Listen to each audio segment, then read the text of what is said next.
न चराचरं तत्पदं दर्शितं येन तस्मै श्री गुरुवे नमः।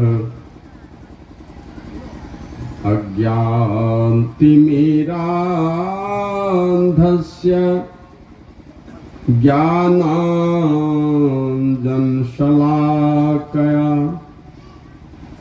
चक्षुरुन्मीलितं येन तस्मै श्रीगुरुवे नमः।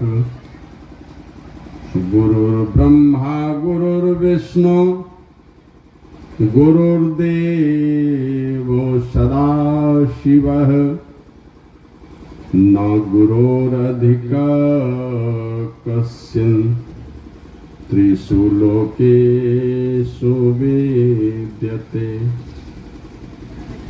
मंगलमूर्ति सद्गुरु मिलवै सर्वाधार। मंगलमय मंगल करनो बिनवो बारंबार। जयति जयति श्री सद्गुरु जोड़ी पाणी युग पद धरो। चूक से रक्षा कीजिए बार बार विनती करो। जय जय जय सद्गुरु सुखद ज्ञान संपूर्ण अंग सम। कृपा दृष्टि करि हेरिए हरिय युक्ति बेढंग मम। श्री सद्गुरु महाराज की जय।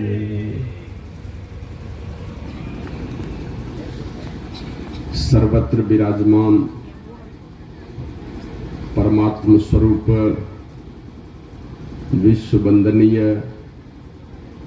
20वीं सदी के महान संत प्रातः स्मरणीय अनंत श्री विभूषित परम पूज्यपाद आराध्य देव मोक्षदाता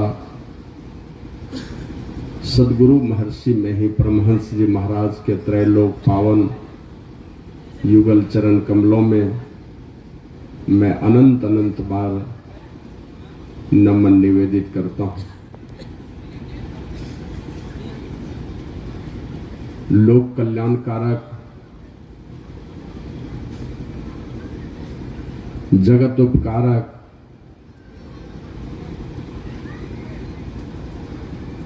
वैसे संत महापुरुष जो समाधि की अवस्था को छोड़कर इस सत्संग में उपस्थित हैं, उन सभी संत महापुरुषों को मैं बहुत बहुत बार नमन करता हूं। लगभग सब जगह हर मंच से मैं कहता हूं, दुनिया की सारी माताएं पूजनीय हैं, लेकिन मेरी अपनी मां से ज्यादा कोई खूबसूरत मां नहीं हो सकती जिसने मुझे इस संसार में लाया है, चाहे वो एक आंख वाली ही मां क्यों नहीं हो। उसी प्रकार जी इस गुरुदेव की कृपा से मैं आप सबों के बीच इस ऊंचे आसन पर बैठा हूं। कहां से लाऊं खोज करके बहुत ही विद्वान गुरु को, कहां से लाऊं उस मां को खोज करके जो दुनिया में बहुत खूबसूरत है। काली कलुटी मां ने मुझे इस दुनिया में लाया है, तो उस मां से ज्यादा खूबसूरत कोई नहीं हो सकती। कहां से लाते स्वामी विवेकानंद के नसीब में अगर अनपढ़ महात्मा ही थे रामकृष्ण परमहंस, तो दूसरे महात्मा कहां से खोज करके लाते वो। तो जिनसे सीखा उन्होंने आध्यात्मिकता की राह पकड़ी, दुनिया में उनके कीर्ति का डंका बजाया, उनके कृपा का सहारा लेकर के। मेरे भी जीवन के लौकिक जीवन और इस आध्यात्मिक जीवन दोनों ही जीवन के मेरे प्रेरणा स्रोत, जिनको सदगुरु महर्षि में ही परमहंस जी महाराज अपना परम पावन हृदय कहते थे। औरों को क्या कहते थे वो और लोग परिभाषा लगाए हैं, मुझे कोई आक्षेप नहीं है। आप अपने गुरु जिनका सान्निध्य आपको मिला है, आप उनके पथ पर बहुत तेजी से बढ़ते जा रहे हैं, तो हम भी सीख लेते हैं, हम भी अनुकरण करते हैं कि हमें ऐसा ही बनना चाहिए। तो इसलिए मैं अपने जीवन के प्रेरणा स्रोत महर्षि साईं स्वामी जी महाराज के चरण कमलों को आत्मीयता के साथ, सर्वस्व समर्पण के साथ लख लख बार वंदन करता हूं। मंच पर आसीन ये बुद्ध मंगल में संत समाज, जिनके विषय में आप लोग जानते होंगे, हमें साधु शब्द से प्रेम रहा, साधु के वेश से प्रेम रहा। क्योंकि एक बार एक कहानी हमने पढ़ी कि ये कोई राजकुमार एक दिन संयोग से भगवान महावीर को देखे। अब उनको देखे तो मन में कुछ कुछ भाव पैदा होने लगा। इस राजकुमार को लगता था कि मैं भी राजपाट छोड़ करके सन्यासी बन जाऊं, साधु बन जाऊं। अब मन में सोचता है कि जीवन में कभी हमने कोई पुण्य कर्म नहीं किया, कभी कोई साधु संतों की संगति में मैं गया नहीं, किसी तीर्थ में मैं गया नहीं, कुछ दान पुण्य कोई सत्कर्म कुछ हमने किया नहीं। मेरे मन में ये वैराग्य की ज्वाला क्यों उठी? मैं राजपाट छोड़ करके साधु बन जाऊं, क्यों ये भावना मेरे मन में आई? तो चले गए भगवान महावीर के पास और उनको जाके पूछा, भगवान जीवन में कोई पुण्य कर्म हमने नहीं किया है, मेरे मन में ये वैराग्य क्यों उठा? मैं साधु बन जाऊं ये भावना मेरे मन में क्यों उठी? कुछ किया होता जीवन में, हमने तो कुछ नहीं किया है। तो भगवान महावीर कहते हैं, आंखें बंद करो। आंखें बंद की और उसके मस्तक पर हाथ रखा कि अब देखो तुम क्या देखते हो। अब देखने लगे वो, एक जन्म, दो जन्म, कई जन्मों के पीछे की घटना वो राजकुमार देखने लगा। और देखते देखते वो क्या देखता है, कई जन्म पहले मैं हाथियों के झुंड का सरदार था, मालिक था मैं हाथियों के झुंड का। लगी थी जंगल में आग, सारे जीव जंतु भागे चले जा रहे थे, मैं भी भागा जा रहा था आग के डर से। चलते चलते दौड़ते दौड़ते जब थक गया तो एक जगह मैं खड़ा हो गया और खड़ा होकर के अपनी थकावट मैं दूर कर रहा था। तो आपने देखा होगा हाथी थकावट कैसे दूर करता है, कभी एक पांव उठा लेगा, तीन पांव के बल पर रहेगा, कभी दूसरा पांव उठाएगा, कभी तीसरा पांव उठाएगा। इस तरह से हाथी अपनी थकावट दूर करता है। का एक पांव जैसे ही उठाया, मेरे पैर के नीचे में एक खरगोश का बच्चा कहीं से आ गया। कुछ देर के बाद उस पर दृष्टि पड़ी, मुझे लगा कि अभी इस पैर को नीचे करूं तो ये खरगोश का बच्चा या तो दब के मर जाएगा या डर से भागेगा तो जल के मर जाएगा। तो मेरे मन में दया की भावना आ गई और हमने उस पांव को ऊपर ही उठाए रखा, घंटों उठाए रखा। और खरगोश का बच्चा अपने को सुरक्षित पाकर के वहीं पर पड़ा रहा। लेकिन आग की लपट जब बहुत तेजी से आई तो खरगोश का बच्चा वहां से भागा। अब पता न कहां चला गया, मैंने देखा उसको नहीं। और आग के जब वो खरगोश का बच्चा भाग गया, मैंने अपना कदम आगे बढ़ाया भागने के लिए, लेकिन मेरा पैर अकड़ चुका था और अकड़ने के कारण मैं लड़खड़ा के गिर गया। आग की लपट चारों तरफ से आई और वहीं झुलस करके मैं मर गया। तो भगवान महावीर कहते हैं, उस खरगोश के बच्चे के प्रति तेरे तुम्हारे मन में जो ये करुणा की भावना आई ना, थोड़ी जो करुणा की भावना उठी, थोड़ी देर तक पांव तुमने उठा करके रखा, कुछ समय तक उसकी जान बची रही। उस खरगोश के बच्चे के प्रति तुम्हारे मन में जो ये करुणा की भाव आई ना, इसी करुणा ने तुम्हारे मन में महाकरुणा का रूप लिया है। और जब किसी के मन में महाकरुणा की भावना उठती है ना, वो सारे संसार का कल्याण करना चाहता है। थोड़ी करुणा से एक दो का भला, महाकरुणा का रूप लेता है जब हृदय में, तो सारे संसार का कल्याण करना चाहता है। और जब किसी के अंदर में सारे संसार के कल्याण की भावना उठती है, तब वो अपना कल्याण करना चाहता है। वो जानता है कि जब तक मैं अपना कल्याण ना कर लूं तब तक सारे संसार का कल्याण मैं नहीं कर सकता।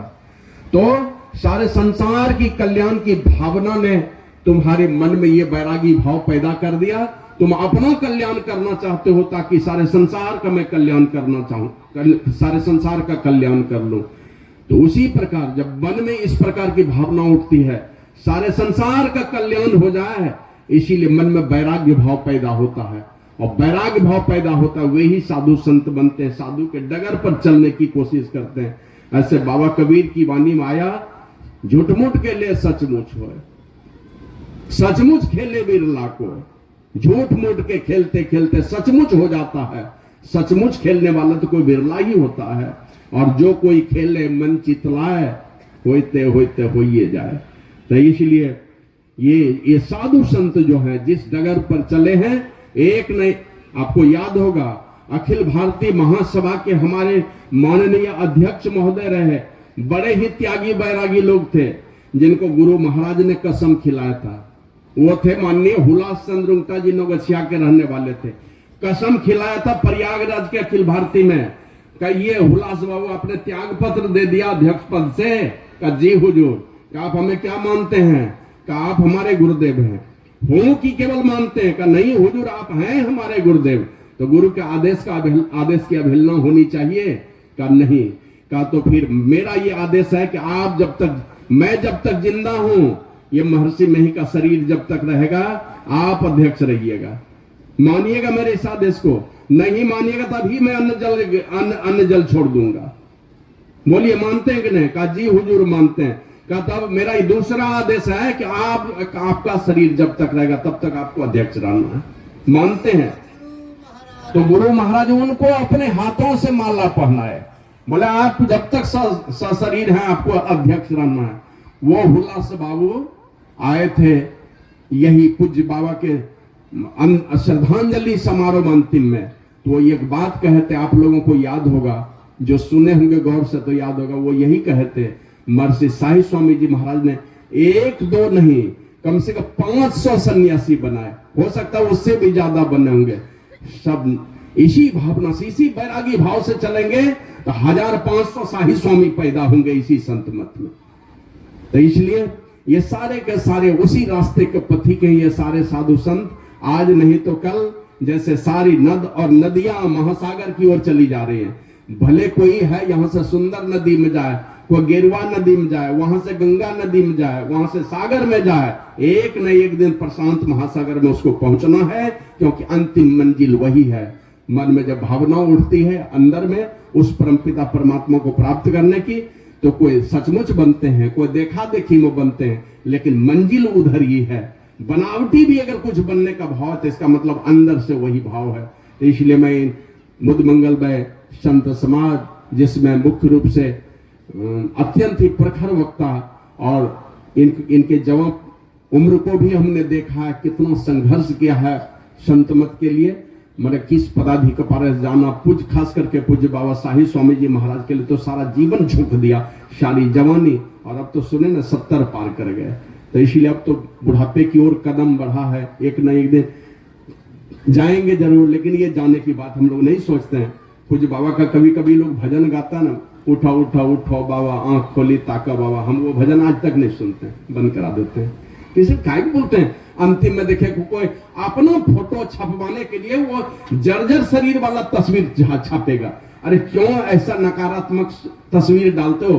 हंसता खिलखिलाता जो तस्वीर है वो तो सदा सर्वदा सब जगह व्याप्त है, तो क्यों ये नर्वस करने वाला तस्वीर डालते हो, नर्वस करने वाला भजन गाते हो? मैं नहीं गाता उसको।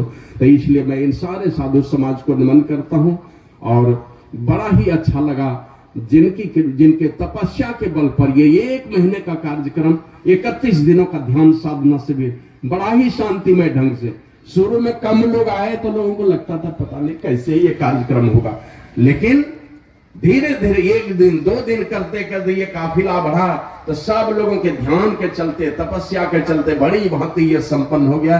तो जो भी साधक एवं साधिकाएं भाग लिए इसमें, बहुत बहुत मैं आप लोगों को नमन करता हूं, और गुरु प्रभु से आपके सुखद समृद्ध और शांतिमय जीवन की, पारलौकिक सुख शांतिमय जीवन की कामना करता हूं। आपका जीवन दिव्यता से भरा रहे, उन सभी साधक साधिकाओं को नमन करता हूं। उपस्थित सत्संग प्रेमी सदात्माओं, भक्तिमती माताओं, धर्मशिला देवी स्वरूपा सती साध्वी बहनों, सभी जवान दोस्तों और हमारे भारत के भविष्य, सारे संसार के भविष्य हैं वो बच्चे, उनको मैं बहुत बहुत बार नमन करता हूं। और कुछ पत्रकार बंधु आए हैं, कुछ प्रशासन के लोग भी हो सकता आए हो, सबों को नमन करता हूं और सब लोगों से निवेदन करता हूं कि आप लोग उच्च स्वर में गुरु प्रभु की जय घोष करने की कृपा करें। श्री सद्गुरु महाराज की जय। अभी हम लोगों ने हमारे संन्यास जीवन के कि क्या उपदेश होगा इसमें, बीच में ये सब क्यों तमाशा करने आते हैं। जीवत ही करवासा, जीते जी। योग सीखना है, योग के माध्यम से ज्ञान प्राप्त करना है। पहले ज्ञान प्राप्त करना है कि किनसे जुड़ना है और उनसे योग करके फिर उनके ज्ञान को प्राप्त करके उसी में मिल जाना है। ये उपदेश है भगवान भोलेनाथ का। और बाबा कबीर कहते हैं ये कब होगा, जीते जी होगा। नहीं तो इधर सोच विचार जो कर लीजिए, जो परिस्थिति बनाइए, मिलना क्या है, अंतिम में क्या मिलेगा। तो कहते हैं जीवत समझे जीवत बुझे, जीवत मुक्ति निवासा, और जियत कर्म की फांस न काटे। जीते जी कर्म बंधन को काटा नहीं। जिस कर्म बंधन के चक्कर में रह करके गुरु महाराज कहते हैं विविध भांति के कर्म जगत में जीवन घेरी फंसाता है, दुर्गति वही करवाता है। बहुत भांति का जो कर्म है ना, बहुत प्रकार का कर्म कांडात्मक कर्म है, बहुत प्रकार का अधर्म है, बहुत प्रकार का मत और मतांतर सुन सुन करके अपने दिमाग को विकृत कर लिए, ये आपके जीवन को घेरेगा।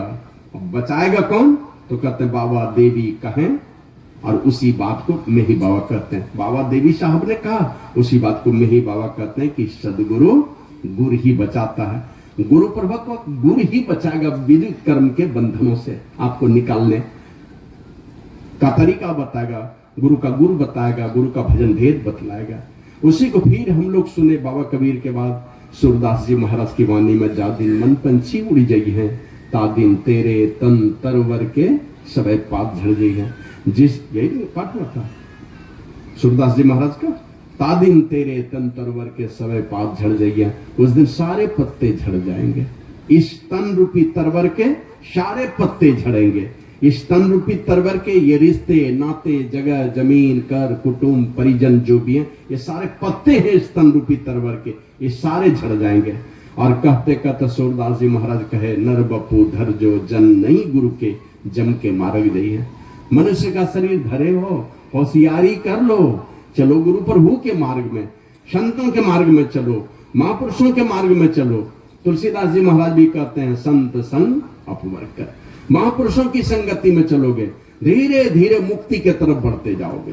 और ऐसे संसार की कामना रखने वाले की संगति में रहोगे ना, तो कामी भवकर पंथ, बार बार ये 84 लाख चक्कर में पड़ते रहो।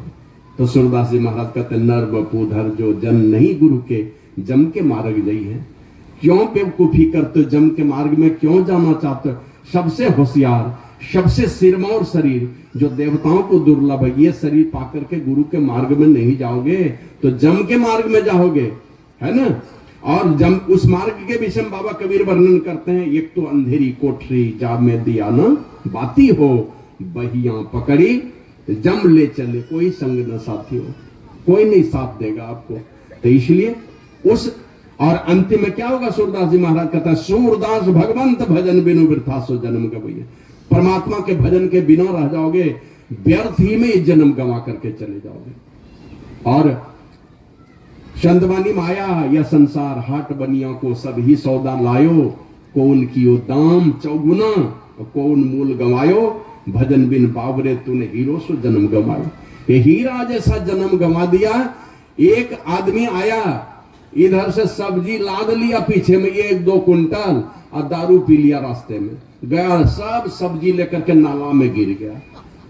तो कितना पैसा मिलेगा। और ये एक आदमी सड़ा पचाही लेकर के हटिया में पहुंचा, धो धा करके उसको क्या किया, उसी को 4 गुना दाम में बेच लिया। देखा और कोई सौदा बेचने वाला नहीं है। तो एक आदमी जो अपने पूंजी को 4 गुना बढ़ा लेता है, एक आदमी है जो अपनी पूंजी को मूल गंवा देता है। तो इसलिए फिर हम लोग सुने राधा स्वामी साहब जी की वाणी को का पाठ हम लोगों ने सुने, सूरत क्यों भूल रही, अब चेत चलो स्वामी पास, उस मालिक के पास चलो जहां से बिछुड़ करके आए हो। ए मेरी जीवात्मा, क्यों अचेत होकर के संसार में पड़े हो, अब चलो उस परमात्मा के पास, जल्दी से अब मुख को मोड़ो, अंतर अजब विलास, जैसे बने तैसे कर कमाए। जिस किसी प्रकार से हो सकता भक्ति की कमाई करो और चलो उस परमात्मा के पास। फिर आगे कहते हैं, हम गुरु महाराज की वाणी को सुने, इस शरीर में रहते हो, जीवन बिताते 40 साल 50 साल 60 साल 70 साल में चले गए, दोनों नेत्रों के बीच में, पिंड और ब्रह्मांड के बीच में रहते हो, तो जागृत अवस्था में थोड़ा नीचे उतरते हो, हृदय में जाते हो, तो निद्रा तंद्रावस्था में जाते हो, स्वप्नावस्था में थोड़ा और नीचे उतरते हो, हृदय में चले जाते हो, तो तुम नींद में चले जाते हो। 3 अवस्था में आना जाना तो है तुम्हारा, लेकिन क्या उस अवस्था में गया? योग हृदय में वासना तन वास है, तो क्या इस शरीर में तो बहुत दिन तक निवास किया, कभी उस जगह पर निवास किया, कभी उस जगह पर अपने आप को ले गया जहां से परमात्मा का द्वार खुलता, जहां से परमात्मा के मिलन का द्वार है, उस द्वार पर कभी गया? 2 हृदय की चर्चा है, एक हृदय है तो है मांस का लोथड़ा, जहां से पूरे शरीर को खून प्रवाहित होता है, पूरे शरीर को शक्ति देता है, खून देता है वो। लेकिन एक हृदय है जो साधन विशेष से जाना जाता है, यहाँ कपाल के ऊपर ब्रह्मांड कहलाता है, उससे नीचे पिंड कहलाता है, दोनों के बीच में, दोनों नेत्रों के बीच में एक हृदय है, उसको योग हृदय कहते हैं, आज्ञा चक्र कहते हैं, सुषुम्ना कहते हैं, सबसे प्रधान तीर्थ कहते हैं, उसी को 10वां द्वार और शिव नेत्र कहते हैं, कोई सहरक कहते हैं। तो उसमें कभी गया, उसमें कभी बैठ पाया, बैठा पाया, जहां से तुम्हारा और तुम्हारे प्रियतम का मिलन होगा? आइशी को पूज्य बाबा के भजन के माध्यम से हम लोग सुने, सोच लो समय के रहते बना लो शाही जीवन को। शाही मतलब लोग कहते हैं शाही बाबा का नाम है, हमने पूछा हुजूर ये अपने के नाम से क्या है? बोला हाँ लोग पूछे नाम से, लेकिन शाही मतलब महान हुई है। बना लो शाही जीवन को, अपने जीवन को महान बना लो। तो महान बनाने के लिए कब सोचना पड़ेगा? कहते हैं सोच लो समय के रहते। समय सब दिन नहीं रहेगा, कहते हैं जब तक यह तन है सवाल बुद्धि देती साथ, तभी तक गुरु भक्ति का अवसर जानो हाथ। है ना, बुद्धि भी ठीक ठाक काम कर रही है, शरीर में भी शक्ति है, दोनों साथ साथ चले तब यह अवसर है मेरे पास में। नहीं तो बुद्धि खूब रहेगी, शरीर में 100 बीमारी हो गई। परेशान यहाँ देख लीजिए, हजारों लोग बैठे हैं, हजारों लोगों में कोई होंगे जो भूल से कहेंगे कि हम स्वस्थ हैं, सबको जवानी में ही एक से एक बीमारियां घिरी हुई। तो सोच लो समय के रहते बना लो शाही जीवन को, और समय जब बीत जाएगा वहां आंसू को क्या होगा? अरे 75-80 वर्ष के हो जाएंगे, क्या कर पाएंगे आप? पूछिए जाकर के उन बूढ़े लोगों से। अरे जवानी में जो बैल 20-30 कुंटल ढोया है ना, तो बुढ़ापा में भी 5 कुंटल ढो लेता है। और नहीं तो जो बूढ़ा नंदी सबको देखते हैं खेत बहियार में दूसरे का चारा फसल चरते रहता है, बुढ़ापे में उसका अपना ही शरीर भारी हो जाता है। तो महापुरुषों की संगति में आकर के अपने जीवन को सजाना है। यही सजाने के क्रम इन सारी बातों को सुने। ब्रह्मा जी गए हैं भगवान भोलेनाथ के पास, अब 2 विभाग है, सृजन करता गए हैं संहार करता के पास। जिन्होंने ब्रह्मा जी को रचा, ब्रह्मा जी को पैदा किया, वही ब्रह्मा जी सृष्टि कर लिए और सृष्टि करके भोलेनाथ के पास गए हैं। कहते भगवान क्या करूं, सारे जीव परेशान हैं, सारे जीव दुखी हैं, क्या उपाय है इसका? का संसार में जिस प्रकार की मान्यताओं में लोग जी रहे हैं ना, इसमें कोई अभी देखते हैं बहुत सारे कथावाचक हैं, बहुत लोग कहेंगे बस एक कथा सुन लो, एक बार तुम भागवत सुन लोगे, सारे पापों से मुक्त होकर के सदा सदा के लिए परमात्मा के धाम में चले जाओगे। होता है ऐसा क्या? कोई कहते जाकर के काशी में शरीर छोड़ो, काशी में शरीर छोड़ोगे तो सदा के लिए मुक्त हो जाओगे। कई साल रहता है, बुढ़ापे में जाकर के मरता नहीं, फिर घर में आकर के मर जाता है। अब बाबा कबीर तो कहते हैं, कहे कबीर सुनो हो संतो, भरम परो जनी कोई, जस काशी तस मगहा उसर, हृदय राम जो होई।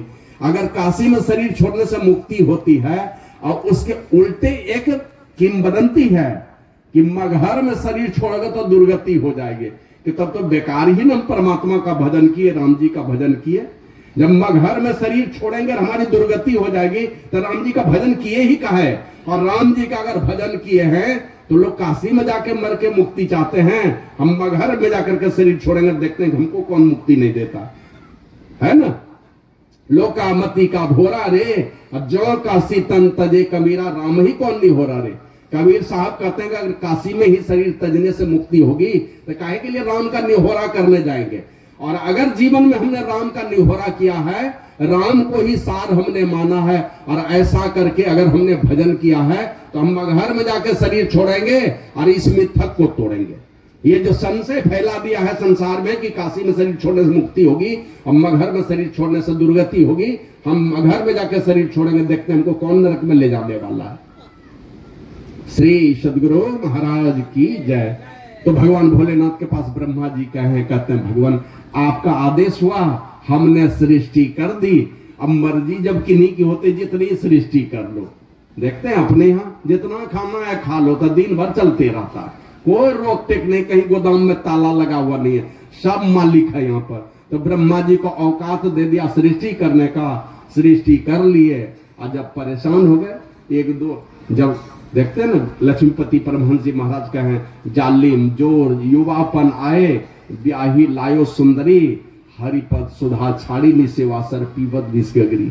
आए हैं शुरू में तो बड़ा गदगद है, लेकिन धीरे धीरे बाल बच्चों की जवाबदेही जब बढ़ती है ना, उसके बाद तब पता चलता है कि माँ बाप बनने से क्या कितना बेलना पड़ता है। तो वही ब्रह्मा जी परेशान होकर के भागे भागे गए हैं शंकर भगवान के पास, कहते भगवान को उपाय बताइए। सारी सृष्टि में दैहिक दैविक भौतिक तापों से दग्ध है और अलग अलग मान्यता है।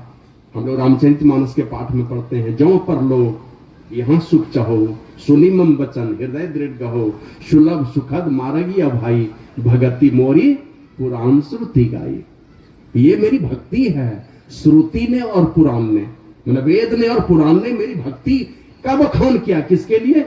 परलोक को और इस लोक को सुखमय बनाने के लिए मेरी भक्ति का प्रचार किया है वेद और पुराण ने। लेकिन उसके उलट कोई है कि ज्ञान का सहारा लेकर के चाहते हो हम इस संसार में सुख पा लेंगे। तो भगवान श्री राम कहते ज्ञान अगम प्रत्यु अनेका, साधन कठिन न मन का टेका, है ना। बहुत ज्ञान दुर्बोध है और उसके साधन में बहुत सारी कठिनाइयां हैं, बहुत आसान नहीं है परमात्मा का ज्ञान। भक्ति छोड़ देंगे, योग को छोड़ देंगे, है ना, और भक्ति छोड़ करके सीधे परमात्मा के ज्ञान के तरफ हम आगे बढ़ना चाहेंगे तो कहते हैं कि नहीं वो दुर्बोध होगा, रास्ते में बहुत सारी कठिनाइयां हैं और कोई प्राप्त कर भी लेता है तो दुर्दशा क्या होती जानते हैं ना। नारद बाबा खुद ही चक्कर में पड़ गए, नहीं दिया ब्याह करने के लिए, तीनों लोक में ढिंढोरा पीट रहे थे कि हम काम विजयी हो गए। अब वहां तीनों देव कह दिए ये बात बोलना, लेकिन ये विष्णु भगवान को नहीं बोलना जाकर के, नहीं तो तुम फेर में पड़ोगे। और जाकर के उनको भी कह दिया कि काम विजयी हो गया, विष्णु भगवान को भी कह दिए। अब वहां से आए तो देखते एक नगर बसा है, वहां स्वयंवर चल रहा है। अब इनके मन में भी वासना जगी, चले गए उसी स्वयंवर में। अब वहां गए हैं तो देखते क्या है, खूबसूरत लड़की बरमाला लिए घूम रही है, कौन सा बढ़िया दुल्हा होगा खोज रही है वो। खोजते खोजते खोजते ये तो गदगद है कि हमने विष्णु भगवान से ही मांगा है कि हमको अपना वाला रूप दे दीजिए, है ना। कौन सा रूप मांगा था? श्री सदगुरु महाराज की जय। मना हरि का रूप मांगा उन्होंने। हरि मतलब बंदर होता है, हरि मना विष्णु भगवान भी होता है। कहा कि हमको हरि वाला रूप दे दीजिए, तो अपना वाला रूप दे दिए। इनको नहीं पता है कि हरि का मतलब बंदर होता है, बंदर का रूप दे दिया। ये बंदर का रूप लेकर के नारद बाबा चले गए उसी सभा में। अभी तो गदगद है कि हम तो विष्णु भगवान का रूप लेके आए हैं, ये जो वधू है वो तो मेरा ही वरण करेगी। अब जहां जहां घूमे तो ये पीछे पीछे जाकर दूसरे जगह पर बैठ जाए, और अंतिम में सब गड़बड़ हो गया। गड़बड़ क्या होगा, देखा कि विष्णु भगवान भी वहीं पर बैठे हुए हैं, और वो लड़की विष्णु भगवान के गले में जाकर के माला डाल दी। अब माला डाली, नारद बाबा तो वासना से अंधे हो गए थे। और महर्षि वेदव्यास ने लिखा पुराण में इसकी चर्चा, जहां राजा ययाति का प्रसंग अगर कोई पढ़ेंगे वहीं पर चर्चा है कि दुनिया की सारी नारी को, सारी स्त्री को एक ही पुरुष की पत्नी बना दी जाए, या दुनिया के सारे पुरुषों को एक ही स्त्री का पति बना दिया जाए। और दुनिया के सारे जानवरों का मांस एक ही आदमी को खिला दिया जाए, और जितनी संपदा इस धरती के ऊपर है और इस धरती के नीचे है, सारी संपदा का मालिक एक ही आदमी को बना दिया जाए, फिर भी मन की वासना और तृष्णा मिटने वाली नहीं है। महर्षि वेदव्यास ने यह भी लिखा कि उल्लू को दिन में नहीं सूझता, कौवे को रात में नहीं सूझता, और काम वासना का अंधा आदमी उसको दिन रात नहीं सूझता। वो कुछ भी उल्टा पुल्टा करेगा, उसको लाज शर्म सब खत्म हो जाता है। कहीं भी माँ बाप का नाक कटवा देगा जाकर के, माँ के दूध को ले जाएगा, बाप के पगड़ी को कहीं किसी के चरण में झुका देगा, वासना का जब अंधा होता है। अब वो वासना के अंधेपन में क्रोध के वशीभूत होने के कारण बुद्धि सीज हो जाती है।